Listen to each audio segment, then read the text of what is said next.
નમસ્કાર, આપ જોઈ રહ્યા છો ગુજરાત ન્યૂઝ। જોઈએ કેટલાક મહત્વના સમાચારો।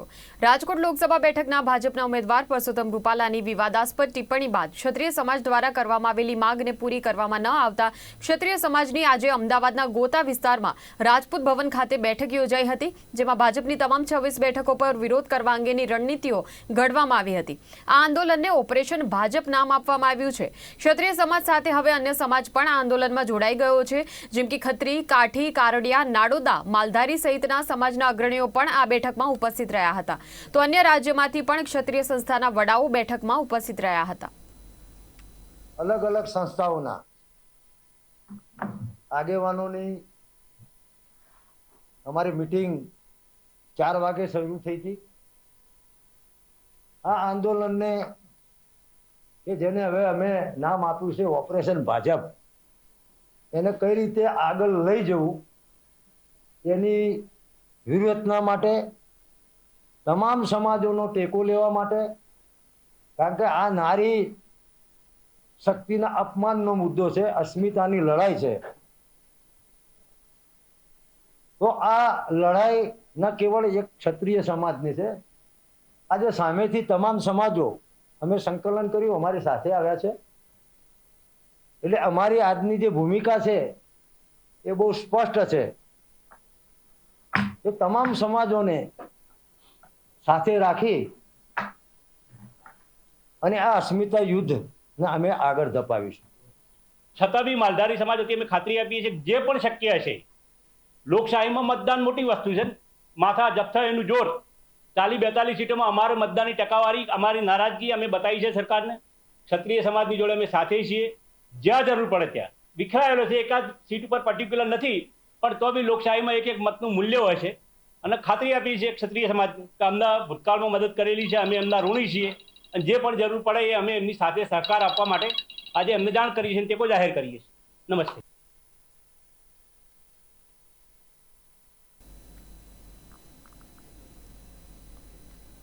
પાટણ તાલુકાના બાલીસણા ગામે પાટણ લોકસભા બેઠકના ઉમેદવાર ભરતસિંહ ડાભીના સમર્થનમાં મુખ્યમંત્રી ભૂપેન્દ્ર પટેલની જાહેર સભા યોજાઈ હતી, જેમાં મુખ્યમંત્રીએ ગુજરાત અને કેન્દ્ર સરકારની પ્રજાલક્ષી યોજનાઓ અંગે લોકોને માહિતગાર કરી 7મી તારીખે ભાજપની તરફેણમાં મતદાન કરવા લોકોને અનુરોધ કર્યો હતો। તેમણે સભાને સંબોધતા જણાવ્યું હતું કે રાજ્ય તેમજ કેન્દ્ર સરકારની પ્રજાલક્ષી યોજનાઓનો લાભ છેવાડાના લોકોને મળી રહ્યો છે। વધુમાં તેમણે જણાવ્યું હતું કે વડાપ્રધાન નરેન્દ્ર મોદીના નેતૃત્વમાં આજે ભારત ઇકોનોમીમાં 5મા સ્થાને પહોંચી ગયો છે। વિકસિત ભારત માટે પ્રધાનમંત્રી નરેન્દ્ર મોદીએ રોડમેપ પણ તૈયાર કરી લીધો છે।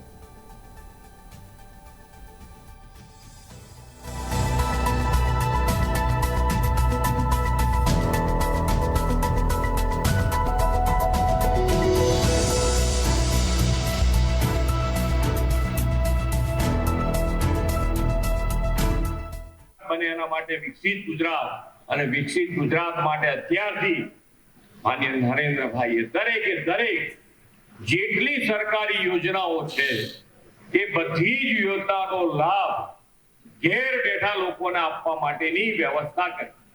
ગામે ગામ સરકાર પહોંચી છે, અને ગામે ગામ સરકાર પહોંચ્યા પછી દરેકને સરકારી જે યોજનાનો લાભ જેને મળવા પાત્ર હોય એ બધાને ઘેર બેઠા પહોંચાડી।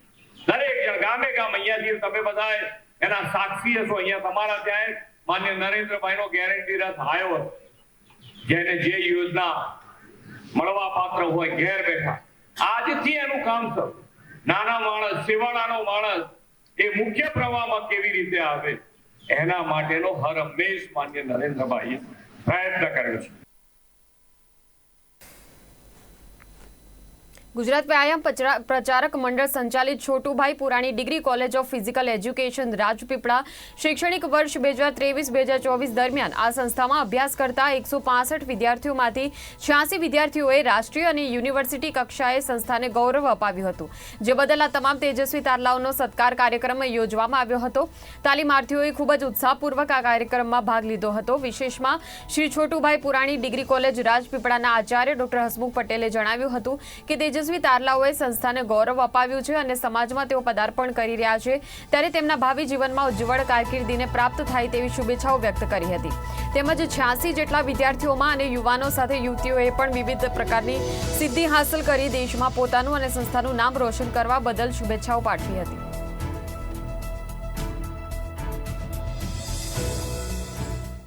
ગુજરાત વ્યાયામ પ્રચારક મંડળ સંચાલિત Shri Chhotubhai Purani degree college of physical એજ્યુકેશનના વાર્ષિક ઇનામ વિતરણ પ્રસંગે સંસ્થાના 165 વિદ્યાર્થીઓમાંથી લગભગ 86 વિદ્યાર્થીઓએ યુનિવર્સિટી અને આંતર યુનિવર્સિટી કક્ષાએ જે સિદ્ધિઓ મેળવી છે એમને આજે પારિતોષિકોથી નવાજવામાં આવ્યા. અમારા મોટાભાગના વિદ્યાર્થીઓ આદિવાસી વિદ્યાર્થીઓ છે, એ વિશેષતા છે અને એ સૌએ આ પ્રસંગે સંસ્થાને ગૌરવ અપાવ્યું છે એ બદલ સૌને અભિનંદન પાઠવ્યું છે. આજ રોજ છોટુભાઈ પુરાણી વ્યાયામ વિદ્યાલય ખાતે આજે તેજસ્વી તારલાઓને સન્માનવાનો એક કાર્યક્રમ કરવામાં આવ્યો હતો, જેમાં છોટુભાઈ પુરાણી વિદ્યાલયમાં અભ્યાસ કરતા 165 જેટલા યુવા મિત્રો, વિદ્યાર્થી મિત્રો કે જેમણે જિલ્લા કક્ષાએ, રાજ્ય કક્ષાએ અને નેશનલ કક્ષાએ અને યુનિવર્સિટી કક્ષાએ વિવિધ સિદ્ધિઓ હાંસલ કરી હતી અને આ સિદ્ધિઓ હાંસલ કરીને એમણે નર્મદા જિલ્લાનું નામ આખા દેશમાં રોશન કર્યું છે. ત્યારે આવા 165 જેટલા વિદ્યાર્થી મિત્રો કે જેમાંથી 86 જેટલા વિદ્યાર્થી મિત્રોએ યુનિવર્સિટી અને નેશનલ કક્ષાએ ક્રિકેટ જેવી ગેમ હોય કે પછી વોલીબોલ હોય, જિમ્નાસ્ટિક હોય, એમાં યુવાનોની સાથે યુવતીઓએ પણ આ સ્પર્ધાઓમાં સિદ્ધિ હાંસલ કરી છે અને એમને સન્માનવાનો જ્યારે આજે આ કાર્યક્રમ થયો ત્યારે દરેક વિદ્યાર્થીઓએ પોતાના આ કાર્યક્રમમાં ઉપસ્થિત રહ્યા છે અને એમને જ્યારે આ એવોર્ડ્સથી સન્માનવામાં આવ્યા છે ત્યારે એમને ખૂબ ખૂબ અભિનંદન સાથે શુભકામનાઓ પાઠવું છું અને આવી જ સિદ્ધિઓ એ લોકો અવારનવાર આગળ વધીને સિદ્ધિ હાંસલ કરતા રહે અને આ દેશનું નામ રોશન કરતા રહે એવી શુભકામનાઓ પાઠવું છું અને ખૂબ ખૂબ અભિનંદન પાઠવું છું. હું Shri Chhotubhai Purani degree college of physical એજ્યુકેશનમાં માસ્ટર્સ ડિગ્રીમાં અભ્યાસ કરું છું. હું કરાટે ગેમમાં ઓલ ઇન્ડિયા ઇન્ટર યુનિવર્સિટી અને સિનિયર નેશનલ્સ ટુર્નામેન્ટ માટે સિલેક્ટ થયો હતો.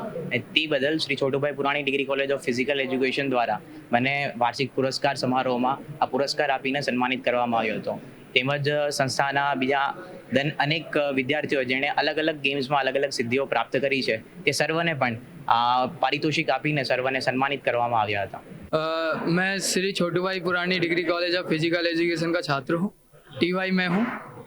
अभी मैंने स्पोर्ट्स इंटर यूनिवर्सिटी कंपटीशन में SGS यूनिवर्सिटी को रिप्रेजेंट किया था नेटबॉल में.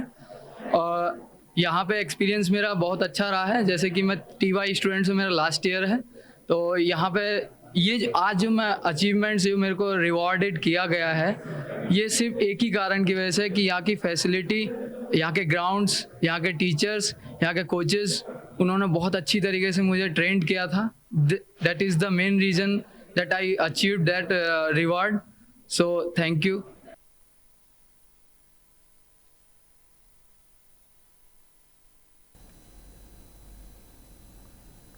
નડિયાદ ડીએસપી કચેરી ખાતે નવા ક્રિમિનલ લો અંગે પોલીસ અને વકીલોનો એક દિવસીય તાલીમ કાર્યક્રમ યોજાયો હતો, જેમાં જિલ્લા પોલીસ વડા રાજેશ ગઢિયા તથા director of prosecution Rakesh Rao, જિલ્લા મુખ્ય સરકારી વકીલ ધવલ બારોટની ઉપસ્થિતિમાં નવા કાયદાઓની જાણકારી પોલીસ કર્મીઓને આપવામાં આવી હતી. આ તાલીમ કાર્યક્રમમાં નવા કાયદાઓ અંગે વક્તાઓએ જરૂરી માર્ગદર્શન આપી પોતાના મંતવ્ય રજૂ કર્યા હતા. નવા કાયદાઓથી ઓછામાં ઓછી તકલીફ અને સરળતા રહે તેવા ઉદ્દેશ્ય સાથે આ કાર્યક્રમ યોજવામાં આવ્યો હતો. જિલ્લાના સરકારી વકીલો, નાયબ પોલીસ અધિક્ષક, જિલ્લાના પોલીસ સ્ટેશનના અધિકારીઓ પણ આ કાર્યક્રમમાં ઉપસ્થિત રહ્યા હતા.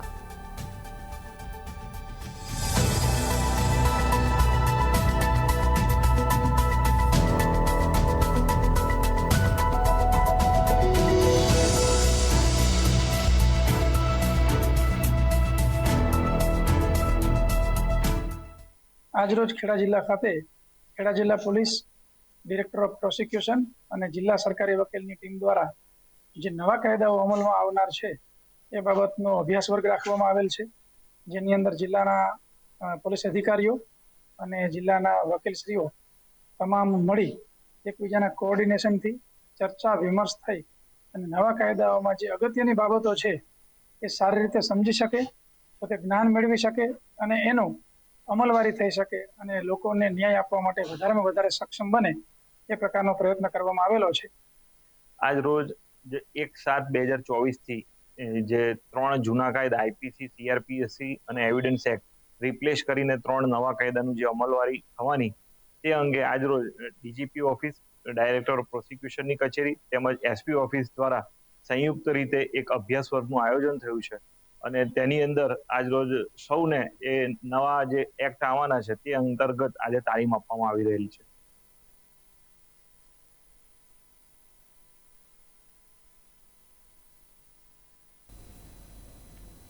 રાજકોટ શહેર કોંગ્રેસ દ્વારા કલેક્ટરને આવેદનપત્ર પાઠવવામાં આવ્યું હતું. ભાજપ દ્વારા શહેરભરમાં હોર્ડિંગ અને બેનરો લગાવવામાં આવ્યા છે, જેના પગલે આચારસંહિતા ભંગ થયાની ફરિયાદ કરવામાં આવી છે. તો ભાજપ દ્વારા રાજકોટના અલગ અલગ વિસ્તારોમાં બેનરો અને હોર્ડિંગ લગાવવામાં આવ્યા છે, જેમાં મુદ્રક અને પ્રકાશકનું નામ પણ નથી. ત્યારે બેનર અને હોર્ડિંગ હટાવવા માટેની રજૂઆત કરવામાં આવી. વડાપ્રધાન અને ઉમેદવારોના હોર્ડિંગ તાત્કાલિક અસરે ઉતારવાની રજૂઆત કરવામાં આવી છે. એક કોંગી નેતાએ ભાજપ પર પ્રહાર કરતા જણાવ્યું હતું કે ચૂંટણી પંચ નહીં પરંતુ કમલમ પંચનું કામ કરી રહ્યું છે. વહીવટી તંત્ર ભાજપનું કામ કરી રહ્યું છે.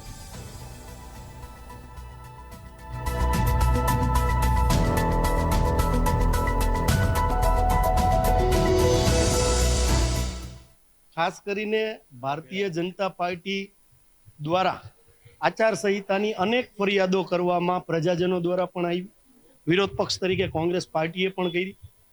પણ ક્યાંક એવું લાગી રહ્યું છે કે ચૂંટણી પંચની જગ્યાએ કમલમ પંચ કામ કરી રહ્યું છે. એક પણ અત્યાર લગીને આપ જોઈ શકશો કે જેટલી ફરિયાદો થઈ છે એની અંદર કોઈ નક્કર કામ કરવામાં નથી આવ્યું. નિર્દોષતાથી છોડવાની વાત કરવામાં આવે છે. માત્ર વિરોધ પક્ષને કઈ રીતે દબાવો એનું કાર્ય કલેક્ટર તંત્ર દ્વારા થતું એવું લાગે છે. જ્યારે આમ પ્રજાએ ફરિયાદો કરી, એની અનેક ફરિયાદો અમને પણ મળી, ત્યારે આજે કોંગ્રેસ પાર્ટી વતી અમે કલેક્ટરશ્રીને રજૂઆત કરવા માટે આવ્યા છીએ કે ભારતીય જનતા પાર્ટીના ઉમેદવાર દ્વારા જે રાજકોટ લોકસભા મત વિસ્તારમાં જે હોર્ડિંગ્સ લગાડવામાં આવ્યા છે અને જે ભારતીય ચૂંટણી પંચનો જે જીઆર છે, જે આદેશ છે, એ આદેશને ઉલ્લંઘી અને આ લોકોએ બેનરો માર્યા છે.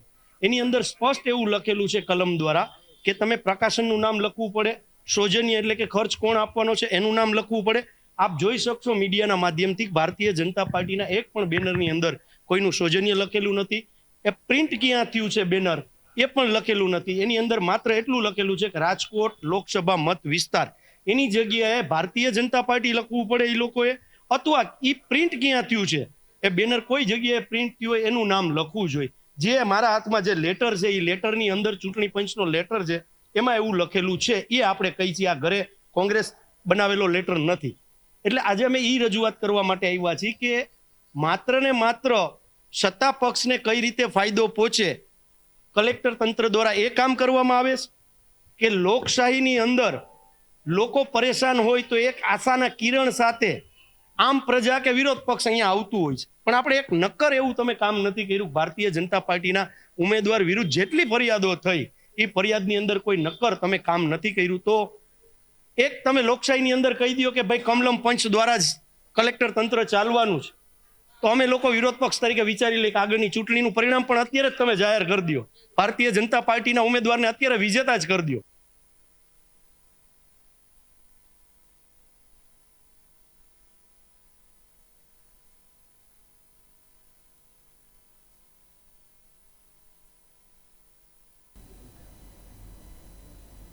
તો ક્ષત્રિય સમાજનું આંદોલન સૌરાષ્ટ્ર બાદ હવે દક્ષિણ ગુજરાતમાં પણ શરૂ થવા જઈ રહ્યું છે. આવનારા દિવસોમાં દક્ષિણ ગુજરાતમાં ક્ષત્રિયોનું સ્વાભિમાન સંમેલન યોજાઈ રહ્યું છે.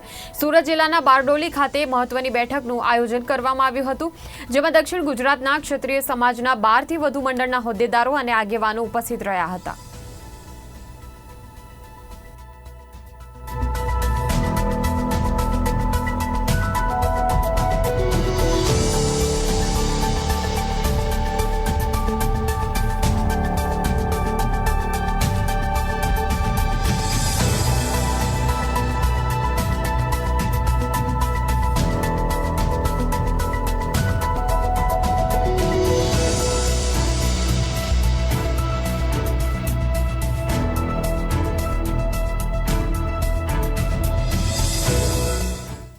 જે પ્રમાણે હવે લડતની શરૂઆત કરવામાં આવી છે, જેના ભાગરૂપે ગત દિવસોમાં પણ રાજ્યના વિવિધ ઝોનની અંદર ક્ષત્રિય સ્વાભિમાન સંમેલન યોજાયા હતા, જેના ભાગરૂપે દક્ષિણ ગુજરાતમાં પણ આવનારા દિવસોમાં એક મોટું સ્વાભિમાન સંમેલન યોજાય, દક્ષિણ ગુજરાત ક્ષત્રિય સ્વાભિમાન સંમેલન, એ બેનર હેઠળ મોટું આયોજન અમે કરવા જઈ રહ્યા છે, જેના આયોજનના ભાગરૂપે આજે સુરત જિલ્લાના બારડોલી ખાતે બારડોલી રાજપૂત સમાજ ભવન ખાતે એક બેઠકનું આયોજન કરાયું હતું. દક્ષિણ ગુજરાતના વિવિધ ક્ષત્રિય સમાજ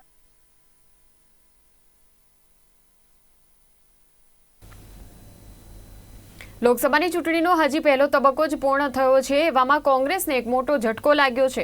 સુરતના કોંગ્રેસના લોકસભાના ઉમેદવાર નિલેશ કુંભાણીનું ફોર્મ આજે રદ થઈ ગયું છે. નોંધનીય છે કે છેલ્લા 2 દિવસથી ફોર્મ રદ કરવા અંગે કાર્યવાહી ચાલી રહી હતી. ભાજપના ચૂંટણી એજન્ટ દિનેશ જોધાણી દ્વારા આ મામલે ફરિયાદ કરવામાં આવી હતી. ફરિયાદના આધારે તપાસ થતાં આખરે ફોર્મ રદ કરવામાં આવ્યું છે. ટેકેદારોની ખોટી સહી હોવાની ભાજપ દ્વારા ફરિયાદ કરવામાં આવી હતી. હવે આ સમગ્ર મામલાને લઈને કોંગ્રેસે હાઈકોર્ટમાં જવાની તૈયારીઓ કરી લીધી છે.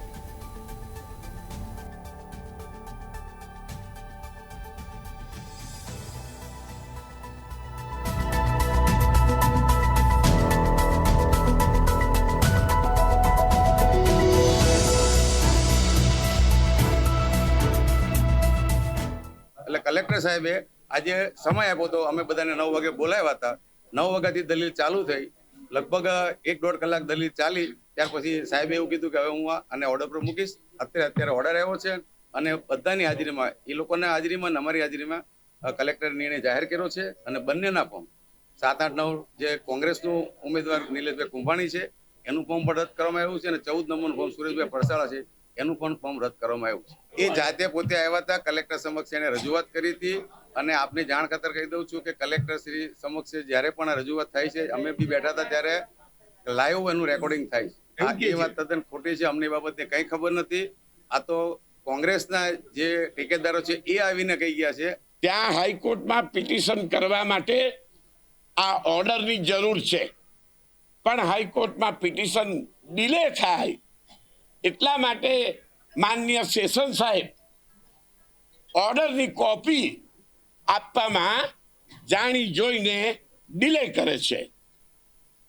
હે રામ સત્તા, હે રામ ગુલામ ઇલેક્શન કમિશનર, સત્તાની ગુલામીમાં જે હુકમ કરે છે એ હાઈકોર્ટમાં મનાઈ હુકમ અમે આવતીકાલે વિડ્રોલ સાંજ સુધીમાં નહીં લઈ શકીએ. એ કારણથી આ ઇલેક્શન કમિશનર માનનીય આ ઓર્ડરને લેખિત સ્વરૂપે ડિક્લેર કરવામાં વિલંબ કરી રહ્યા છે. કોંગ્રેસ પાર્ટી ગુજરાત હાઈકોર્ટમાં તાકીદે ઇલેક્શન કમિશનર સામે ઇન્ક્વાયરી માંગશે, સ્ટે ઓર્ડર માંગશે સુરત લોકસભાના ચૂંટણી સામે. અને ભાજપના ઉમેદવાર જેનું ફોર્મ મંજૂર કર્યું છે એમણે એફિડેવિટનો વાંધો આપ્યો છે, એમની સામે ફોર્જરીના કેસ કોંગ્રેસ પાર્ટી તરફથી કરવામાં આવશે.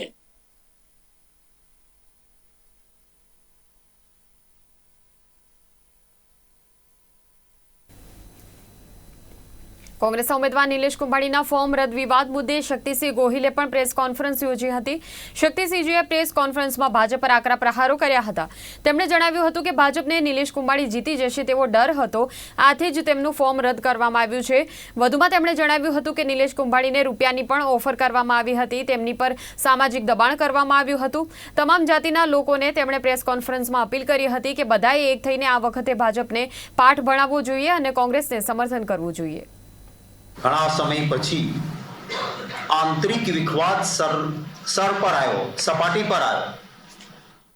ભાજપના નેતાઓ જાહેરમાં એકબીજા સામે આક્ષેપો કરે, ઉમેદવારો બદલવા પડે અને બદલ્યા પછી ઓર વર્ગ વિગ્રહ ઉભો થાય, કમલમ પર ટોળાઓ ભેગા થાય. ભાજપનો પેજ પ્રમુખ અને ભાજપનો કાર્યકર્તા એમ કહે કે શું અમારે આવાની પાલખી ઉપાડવાની છે જે ગઈકાલ સુધી અમને ગાળો આપતા હતા? શું અમે ગાભા પાર્ટી છીએ? અને એ જ ભાજપના કાર્યકર્તાઓ પણ ભારતીય જનતા પાર્ટીની વિરુદ્ધમાં છે. સુરતના ઉમેદવાર અમારા નિલેશભાઈ કુંભાણી યુવાન જીતી જશે આ ડર લાગ્યો, એટલે એમને ખરીદવાનું, એમને ડરાવવાનું કામ શરૂ થયું. એમણે સુરતમાં આજે જ ઇન્ટરવ્યુ આપ્યો કે પહેલું પ્રેશર એમના ઉપર હતું, માંગો તે રકમ, અને સામાજિક રીતે પણ જ્યાંથી દબાણ લવાય ત્યાં સુધી લાવ્યા. મને પોતે એમણે આજના ઇન્ટરવ્યુમાં પણ નિલેશભાઈએ કહ્યું છે કે મેં અમારા પ્રદેશના નેતાને પણ કહ્યું કે સાહેબ મારા ઉપર આ દબાણ છે, અને મને કહ્યું હતું, અને મને કહ્યું કે જે કંઈક લાલચ કે લોભ કે દબાણને હું વશ નહીં થાવ, હું લડીશ. જ્યારે એમ લાગ્યું કે ઉમેદવાર લડશે એટલે પછી એમના ટેકેદારોને શામ દામ દંડ ભેદ એનાથી નીચે ઉતરીને, કે જેને લોકશાહીમાં ગ્રાહ્ય ન રાખી શકાય, એ પ્રકારના હથકંડાઓ શરૂ કર્યા. મને વિશ્વાસ છે કે મારા વાલા ગુજરાતીઓ વ્યાજ સાથે 1/11 બદલો લેશે અને બીજી સીટો ઉપર વધારે મક્કમતાથી કોંગ્રેસને સમર્થન કરશે. સુરત જિલ્લાના માંડવી તાલુકાના અરેઠ ગામમાં સ્ટોન ક્વોરી બંધ કરાવવાનો વિરોધ ફરી ઉગ્ર બન્યો છે. રાજ્યમંત્રી કુંવરજી હળપતિની અધ્યક્ષતામાં આ મામલે એક તપાસ કમિટી પણ બની હતી. તેમ છતાં હજુ સુધી કોઈ રિપોર્ટ નહીં થતા અને આ સ્ટોન ક્વોરીઓ બાબતે કોઈ ઠોસ નિર્ણય નહીં થતા ફરીવાર ગ્રામજનો ભેગા મળીને ગામને બંધ પાડીને ચૂંટણી બહિષ્કારની ચીમકી ઉચ્ચારી રહ્યા છે. સુરત જિલ્લામાં આદિવાસી વિસ્તાર ગણાતા માંડવી તાલુકામાં પહેલા પથ્થરો તોડવાની સ્ટોન ક્વોરી બંધ કરવાના વિરોધમાં ગ્રામજનોએ લડત ઉપાડી હતી. ગ્રામજનોની ઉગ્ર લડત બાદ માંડવી પ્રાંત અધિકારીની કચેરી ખાતે સ્થાનિક ધારાસભ્ય અને રાજ્યમંત્રી કુંવરજી હળપતિની અધ્યક્ષતામાં 4 અધિકારીઓની તપાસ કમિટી બનાવાઈ હતી અને તપાસ કમિટી જ્યાં સુધી યોગ્ય રિપોર્ટ નહીં તૈયાર કરે ત્યાં સુધી ક્વોરી બંધ રાખવાનો પણ નિર્ણય લેવાયો હતો. પરંતુ સ્થાનિક રાજનેતાઓ અને વહીવટી તંત્રના મેળાપીપળામાં સ્ટોન ક્વોરી મામલે કોઈ કાર્યવાહી નહીં થતા ફરી ગ્રામજનોમાં વિરોધનો સૂર ઉઠ્યો છે. એ અમે જે રિપોર્ટ થયા હતા એના બાબતમાં આજે અમારી મીટિંગ હતી અને પ્રાંત સાહેબો અને બીજા અન્ય અધિકારીઓ પણ હતા. એ લોકો બધા આજે આવ્યા હતા. હજુ સુધી અમારે અહીંયા કોઈ આવ્યું જ નહોતું અને હવે એ લોકોએ કીધું છે અમને કે મુદત આપી છે 12 દિવસની. તો 12 દિવસ એટલે પ્લસ બીજી તારીખે એ લોકો રિપોર્ટ આપવાના છે. રિપોર્ટમાં જે કંઈ બી ન આવે ને તો અમે ચૂંટણીનો બહિષ્કાર કરવાના છે. અમારી માંગ છે કે આ કવરી બંધ થવી જ જોઈએ અને એના માટે અમે 3 દિવસનું અરેટ પણ બંધ રાખ્યું છે અને આ કવરી બંધ નહીં થાય ને તમે ચૂંટણીનો બહિષ્કાર કરવાના છે. અને હજુ સુધી અમારી અહીંયા કોઈ નેતા આવ્યું નથી. એટલે અમને એવું લાગે છે કે નેતાઓ પણ કવરવાળાથી જ દબાઈ ગયા છે એવું લાગે છે અને કવરવાળાથી એ લોકોને ચોકલેટ મળી ગઈ છે એમ અમને લાગે છે. આ નેતાઓથી હજુ સુધી અમારે કોઈ અધિકારી આવવા રાજી નથી. જે તે સમયે ગ્રામજનોએ પથ્થરો તોડવાની સ્ટોન ક્વોરી ગામમાં સદંતર બંધ કરવામાં આવે તેવી માંગ કરી હતી અને રાજ્યમંત્રી કુંવરજી હળપતિએ પણ મોટા ઉપાડે ગ્રામજનોને મોટા વચનો આપ્યા હતા અને 15 દિવસ સુધી ક્વોરી બંધ કરવાનું પણ જણાવ્યું હતું. પરંતુ મંત્રી કુંવરજી હળપતિની આગેવાનીમાં બનેલી તપાસ કમિટીમાં પ્રાંત અધિકારીઓએ કોઈ રિપોર્ટ કર્યો ન હતો. ગ્રામજનોએ ભેગા મળીને ચૂંટણી બહિષ્કાર કરતા તંત્ર અને મંત્રી કુંવરજી હળપતિ ત્યાં પહોંચ્યા હતા.